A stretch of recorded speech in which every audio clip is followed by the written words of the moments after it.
Ya, silakan Bapak, waktunya berjalan.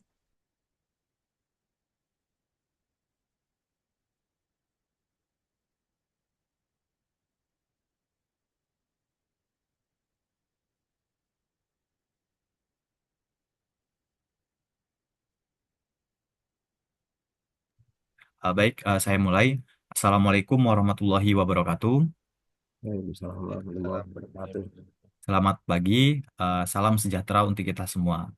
Saya mengucapkan terima kasih kepada Prof. Dr. Badeni selaku instruktur pada kegiatan peer teaching ini, dan juga saya mengucapkan terima kasih kepada teman-teman mahasiswa yang telah hadir pada perkuliahan kita pada pertemuan ke-7 ini. Kemudian pada hari ini kita akan belajar mengenai etika komunikasi dalam ranah privasi pada mata kuliah Etika dan Filsafat Komunikasi. Sebelumnya, perkenalkan nama saya Yuli Hartanto, Kom Imikom, selaku dosen jurusan Ilmu Komunikasi. Kemudian, adapun skenario pembelajaran pada hari ini, nantinya pendahuluan selama 5 menit, kegiatan penjelasan materi selama 5 menit, kegiatan diskusi kasus 8 menit, dan kegiatan penutup selama 2 menit. Dan untuk capaian pembelajaran pada pagi hari ini, nantinya mahasiswa mampu menguasai konsep tentang etika komunikasi, kemudian mahasiswa mampu menganalisis prinsip-prinsip etika komunikasi, dan mahasiswa mampu menganalisis kasus privasi dalam etika komunikasi. Nah, silakan nanti teman-teman bisa mengerjakan tes dalam QR code ini. Oke,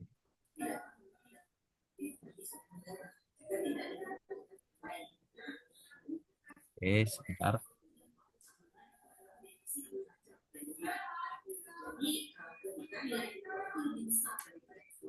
Kemudian saya ingin mengabsen terlebih dahulu. Ini ada Aldila, apakah ada? Siap, hadir Oke. Bapak. Doni ada? I'm there, I'm here, sorry. Oke. Elisa? Hadir, Pak. Oke. Hananda hadir? Hadir, Pak. Oke. Ida hadir? Hadir, Bapak. Oke, terima kasih. Nah, sebelum kita masuk ke materi, kita akan mencoba membrainstorming dulu apa itu etika komunikasi. Nah, mungkin teman-teman bisa masuk ke kelas ini. Nah, silahkan untuk men-scan barcode ini ya. Saya beri waktu 1 menit. Jadi teman-teman cukup menuliskan nama depan teman-teman. Gitu. Bisa menggunakan HP. Oke. Nah, kemudian kalau sudah, itu silakan teman-teman menjawab apa itu komunikasi. Maksudnya apa itu etika komunikasi. Oke, silakan. Saya beri waktu 1 menit ya untuk menjawab pertanyaan dari saya. Oke, silakan. Passcode D, kode. Masih Password. mau Untuk kelas Bapak. namanya Etik 101. Oh, Ini ya, T 101. untuk nama itu cukup nama depan saja. Seperti Doni misalkan. Oke, Nah, jika sudah masuk, silakan teman-teman eh, mengisikan. kok nama tidak cocok. Ya, apa itu etika Oh, komunikasi? gitu. Oke, Oke. silakan. Saya beri waktu 30 detik untuk menjawab apa itu etika komunikasi. Menurut pemahaman teman-teman saja. Gitu. Oke, Pak, saya terlambat, Pak. oke. Di sini ada Hananda. Hananda mengatakan aturan yang harus diperhatikan dalam berkomunikasi. Oke, terima kasih. Karena sudah menjawab, akan saya berikan bintang sebagai hadiahnya. Oke. Kemudian Doni, etika dan sikap dan sopan santun ketika kita dalam berbicara. Oke, terima kasih atas Thank you responnya. so much. Luar biasa. Saya berikan bintang. Oke, 15 detik lagi sebelum kita tutup.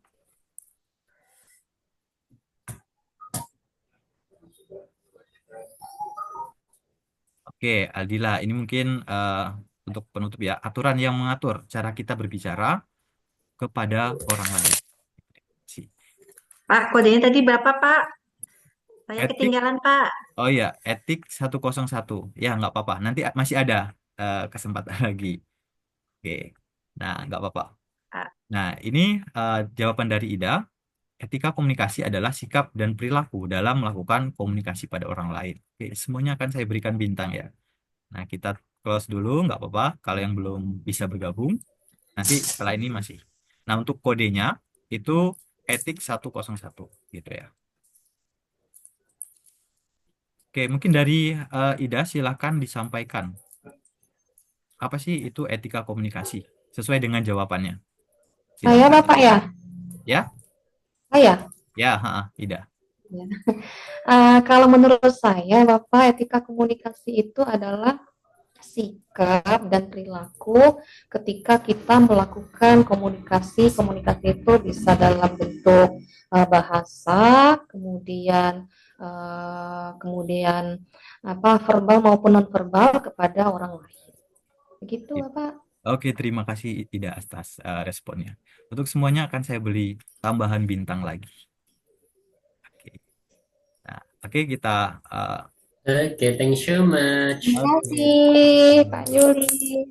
Selanjutnya kita akan membahas apa itu etika komunikasi. Ya, ya, seperti yang sudah teman-teman sampaikan tadi ya, di mana etika komunikasi adalah seperangkat nilai, norma, dan prinsip yang mengatur cara individu atau kelompok dalam berkomunikasi. Tuh. Tentunya dalam berkomunikasi kita harus menekankan, kita harus bertanggung jawab, jujur, dan menghormati orang lain. Tentunya dalam etika komunikasi itu diatur bagaimana kita dalam berkomunikasi itu harus menghormati orang lain. Gitu. Kemudian, setelah kita membahas tentang etika komunikasi, kita masuk kepada prinsip-prinsip etika komunikasi. Yang pertama, kejujuran. Ya, tentunya dalam berkomunikasi kita harus memberikan informasi yang benar kepada orang yang akan kita ajak berbicara atau orang yang akan kita ajak berkomunikasi. Dan ini sangat penting, prinsip ini sangat penting. Kemudian prinsip tanggung jawab, di mana kita sebagai komunikator harus bertanggung jawab atas dampak pesan yang disampaikan. Tentunya dalam berkomunikasi kita sering mungkin ada hal-hal yang atau pesan yang kita kasih ke orang lain itu pesannya salah.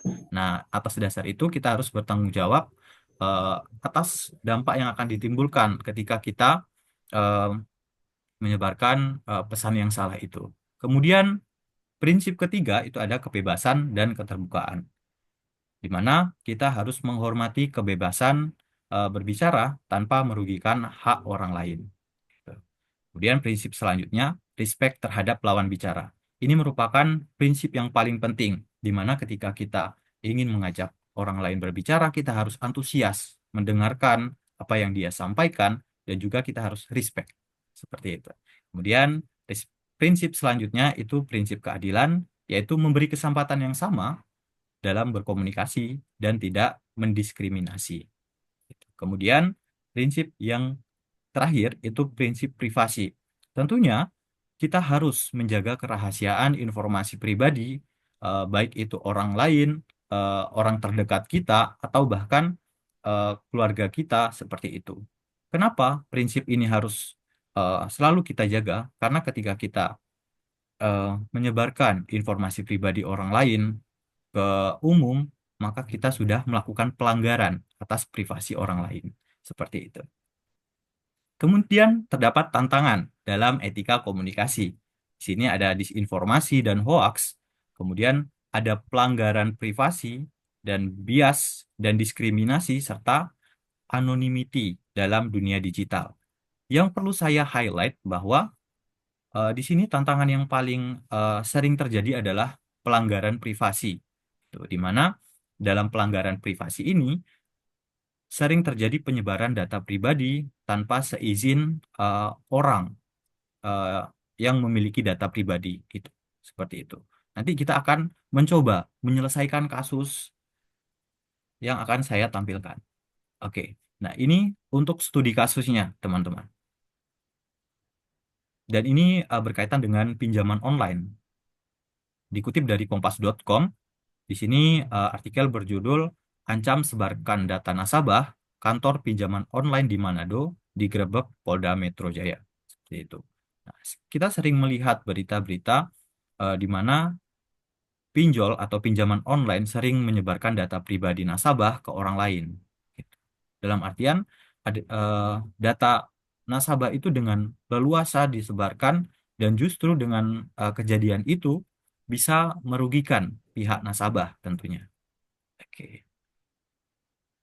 Nah, ini ada studi kasus yang akan sama-sama kita analisis. Itu. Di sini saya akan mencoba menjelaskan itu tadi kasusnya tentang penggerebekan kantor pinjol ilegal di Manado. Kasus ini berawal dari laporan seorang warga yang merasa terancam akibat tindakan intimidasi yang dilakukan oleh kantor pinjaman online ilegal di Manado. Korban yang meminjam dana secara online pada 25 Oktober 2022 dengan jangka waktu 30 hari mulai menerima teror menjelang jatuh tempo pembayaran. Teror tersebut berupa pesan WhatsApp yang berisi ancaman penyebaran data pribadi, seperti foto identitas, foto-foto pribadi dari media sosial, itu sengaja disebarkan oleh eh, operator atau orang yang menagih kepada korban, seperti itu. Dengan itu sebagai sebuah ancaman tentunya. Nah, dari kasus ini kita akan mencoba menganalisis mengenai prinsip-prinsip etika komunikasi apa yang dilanggar dalam kasus ancaman penyebaran data nasabah oleh pinjol ilegal. Seperti itu. Kemudian, apakah tindakan tersebut hanya melanggar hukum atau mencederai norma komunikasi etis? Oke. Nah, silahkan teman-teman membaca kasusnya, kemudian siapkan jawaban yang paling baik, bukan yang paling benar ya, karena setiap kita memiliki jawaban yang berbeda gitu. Dan nantinya kita akan mencari tahu mana jawaban yang kira-kira sudah sesuai. Oke. Nah, saya akan berikan waktu sekitar 1 menit untuk teman-teman membaca kasusnya dan kemudian membuat jawaban berupa analisis mengenai prinsip-prinsip etika komunikasi yang dilanggar dalam kasus ancaman penyebaran data nasabah tersebut. Oke, silakan. Bisa langsung jawab, Bapak? Oke, jika mau langsung menjawab, akan saya persilahkan. Nah, Oke. menjawabnya ini langsung di sini ya. Oke, ayo sampaikan pendapat teman-teman. Di HP apa di layar, Bapak? Di HP Ya, tadi. langsung di HP saja. Oh, gitu. Siap. Oke. Ya, mungkin untuk eh, teman-teman bisa menjawab itu saya berikan waktu sekitar 2 menit ya. Gitu. Mungkin kalau ada yang eh, belum membaca itunya apa namanya, soalnya nanti saya akan kembali lagi ke slide sebelumnya.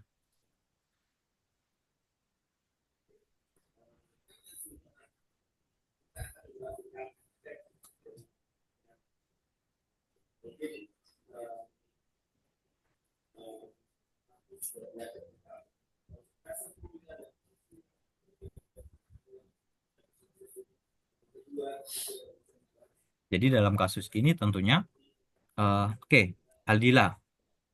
Aldila menjawab mengenai prinsip apa yang dilanggar. Di sini dia menjawab prinsip privasi, di mana etika komunikasi mengharuskan penghormatan terhadap privasi individu. Ya, sangat benar. Kemudian, pelanggaran terjadi ketika data pribadi korban seperti foto KTP dan gambar dari media sosial digunakan tanpa izin. Kemudian, ancaman untuk menyebarkan data tersebut ke kontak korban yang melanggar hak individu atas kendali informasi pribadinya. Ya, terima kasih untuk Doni. Itu sangat melanggar norma dalam komunikasi Bapak karena sudah menyebarkan data pribadi orang tanpa seizin yang punya. Oke. Kemudian prinsip kerahasiaan dari Elisa di mana melakukan pelanggaran penyebaran data pribadi tanpa seizin yang bersangkutan. Oke. Semuanya akan saya berikan bintang sebagai apresiasi saya kepada teman-teman yang sudah menjawab. Oke, mungkin bisa dijelaskan untuk Doni, silahkan untuk jawabannya. Oke, terima kasih Bapak. Jadi seperti pertanyaan dari Bapak tadi terkait hal tersebut, termasuk seperti pinjol dan sebagainya, memang sangat marak Bapak di kampung kami, di daerah kampung sangat marak. Ini pengalaman dulu. Jadi ketika saya itu pas ada di sawah gitu, pas buka HP, itu kok tiba-tiba ada kiriman foto pribadi temen gitu, Ya, dan mohon maaf, bisa saya sebut hanya pakai daleman gitu. Saya kaget langsung bel dia, kamu kok bisa punya nomor pribadi di share gitu. Anu bapak saya punya utang gini saya ditagih kalau nggak sebarkan. Dan seketika udah butuh berapa? Waktu itu berapa sudah tak bayar, kamu kamu mampu kembalikan enggak ya sampai sekarang enggak ada. Artinya ini sangat meresahkan sekali bapak terkait itu. Sudah bayangin orang dalam keadaan itu dipoto disebarkan sebagai syarat untuk dia dapat pinjol itu menurut saya sudah sangat keterlaluan Bapak, pidana sudah. Terima kasih Bapak. Mungkin oke, seperti itu. terima kasih atas responnya. Mungkin yang lain ada ingin menambahkan gitu. Kalau Doni tadi sudah sangat baik jawabannya karena dari pengalamannya juga pernah mendapatkan pesan dari orang yang dia menyebarkan data pribadi orang lain seperti itu ya. Nah, ini karena memang kasus pinjol ini sangat meresahkan seperti itu. Oke. Nah, mungkin kalau sudah tidak ada, kita close submission ya. Oke, dan semuanya akan saya berikan bintang. Oke. Oke, kita lanjut ya. Nah, jadi eh, menambah gitu penjelasan dari jawaban dari teman-teman gitu. Tentunya iya, ini melanggar prinsip privasi gitu. Di mana seorang operator pinjol itu biasanya akan menyebarkan data pribadi korban seperti foto KTP dan gambar dari media sosial jika korban itu tidak lekas membayar. Gitu. Itu sebagai sebuah ancaman. Gitu. Kemudian ancaman untuk menyebarkan data tersebut ke kontak korban itu melanggar hak individu atas kendali informasi pribadinya. Gitu. Ya, jadi tanpa seizin kita, data kita disebarkan seperti itu. Dan ini sudah sangat melanggar. Kemudian, selanjutnya, apakah tindakan ini hanya melanggar hukum? Tidak, tetapi tindakan ini juga mencederai norma komunikasi etis. Seperti itu. Di mana dari aspek etika komunikasi, praktik intimidasi, gitu, penyalahgunaan data pribadi, dan penyampaian pesan yang bersifat merugikan itu menunjukkan pelanggaran terhadap prinsip-prinsip moral dalam berkomunikasi. Gitu. Ya, kita sering melihat gitu, di mana debt collector dari pinjol ini sering menagih dengan kata-kata kasar, bahkan mengintimidasi. Kadang ada kata-kata ingin membunuh seperti itu. Dan ini ketika ditinjau dari aspek etika komunikasi, ini sudah menunjukkan pelanggaran terhadap prinsip-prinsip moral dalam beretika komunikasi. Seperti itu. Kemudian, kita harus melihat bahwa komunikasi yang ideal itu seharusnya membangun kepercayaan, menjunjung keterbukaan, serta melindungi martabat dan privasi individu. Seperti itu. Itu ketika kita membahas tentang etika komunikasi dalam eh, studi kasus privasi atau studi kasus pelanggaran privasi. Gitu. Nah, ini nanti ada post-test. Nah, nanti teman-teman bisa mengisikan post-test ini. Gitu ya, teman-teman. Kemudian, mungkin teman-teman bisa menyimpulkan dari penjelasan saya tadi terkait prinsip-prinsip dari etika komunikasi dan juga eh, dari materi yang sudah saya sampaikan. Silakan jika ada yang ingin menyampaikan kesimpulan dari proses pembelajaran kita hari ini. Izin Mungkin Bapak, apakah izin boleh secara langsung? Oke, mungkin saya beri kesempatan untuk untuk Aldila ya. Silakan. Ya, ya baik teman-teman semuanya dan juga Pak Hartanto, saya izin menyimpulkan materi kita pada hari ini berkaitan dengan etika komunikasi. Memang sangat penting sekali untuk kita ketahui termasuk dalam etika kita bermedia sosial ataupun etika kita juga dalam penggunaan media seperti itu. Karena sesuatu yang kita anggap privasi memang harus sebenarnya kita jaga. Jangan sampai privasi di media sosial ini tanda kutip bocor ya ke orang lain. Karena ini sangat merugikan diri kita dan justru nantinya ke depannya bisa memberikan ancaman di luar hal-hal yang kita duga. Terima kasih. Oke, terima kasih atas respon mengenai kesimpulan pembelajaran kita. Nah, Mohon maaf, Bapak. ya, Waktu 20 menitnya sudah habis. oke, baik. Mungkin saya izin untuk menutup kelasnya, Ibu. Ya, silakan. Oke. Baik, terima kasih atas waktu dan juga respon dari teman-teman mengenai etika komunikasi. Nah, tentunya tadi sudah disimpulkan dengan secara jelas oleh teman kita, gitu. Tinggal kita eh, memaknai bahwa etika komunikasi ini sangat penting untuk menciptakan lingkungan komunikasi yang sehat dan bertanggung jawab. Oke, nah mungkin untuk penutup, silakan teman-teman untuk eh, meng- mengupload ya. Ayo ambil gambar dengan posisi gembira serta beri caption kesan pertemuan hari ini. Oke, mungkin saya kasih waktu 30 detik. Ya, Bapak, kalau sudah kita langsung lanjut ke sesi saran dan tanya jawab ya, Bapak. Oke. Ya, karena udah habis waktu 20 menitnya, silakan Prof. Badeni. Ya, silahkan di antara Anda ada yang komentar proses belajar yang diberikan oleh Pak Yudi Hartanto. Ya, mohon izin, Prof. Saya Dani, Prof. Nah, silahkan Pak Doni, Mas Doni. Oke, pertama saya ucapkan luar biasa terima kasih eh, Pak Pak Yuli Hartanto atas materinya yang luar biasa keren. Kita sangat semangat banget dari awal hingga akhir. Kemudian mungkin yang ingin saya tanya Bapak ini terkait misal etika berkomunikasi ya Pak. Jadi kadang ketika kita menghadapi saat ini dengan dunia gadget, ketika kita mau bicara dengan orang, misalnya kan kita di komunikasi di luar dengan orang, kemudian orang yang kita jadi bicara lebih fokus kepada misal gadget. Lah itu mohon seperti itu gimana ya Bapak Yuli? Terima kasih.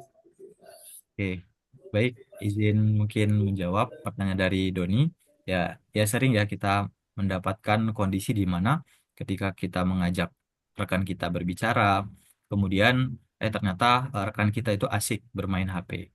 Itu mungkin kita sebagai rekan bisa memberikan istilahnya teguran secara halus gitu. Dalam artian eh, mungkin bisa mengingatkan gitu. Dalam artian seperti ini. Kita kan bertemu nih, masa kita harus istilahnya menggunakan HP masing-masing gitu pas pertemuan kita mengobrol. Itu bisa juga dilakukan. Atau bisa juga memberikan eh, istilahnya eh, perjanjian di awal gitu. Misalnya kita eh, akan diskusi mengenai suatu topik. Kemudian kita sudah berjumpa dengan rekan kita.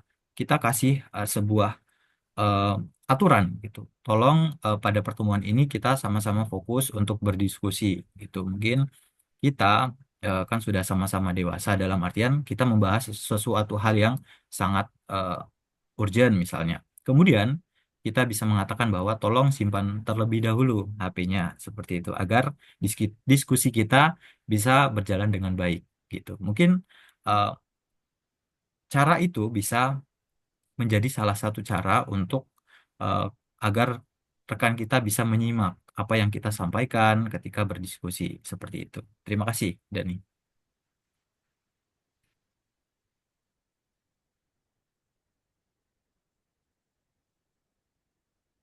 Ada lagi, silakan.